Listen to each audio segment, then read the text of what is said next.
Kalau Gajah mesti ramai tahu Uncle ni. Dah 30 tahun Uncle berniaga wadik. Boleh baru ni yang boleh? Boleh Uncle. Uncle berapa lama dah berniaga sini? Saya sudah 30 tahun lebih ni. 30 tahun Uncle Ni wadik harga berapa Uncle? 11 biji RM5. 11 biji RM5. Oh, itu macam Uncle Ya. Tepek-tepek terus masuk Ya. Baik. Ni nama dia apa Uncle? Ini masalah wadik. Masal lodeh. Yang jalannya tu wadik.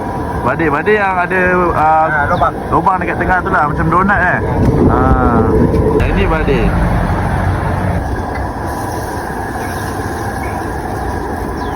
Uncle seorang ni ke berniaga?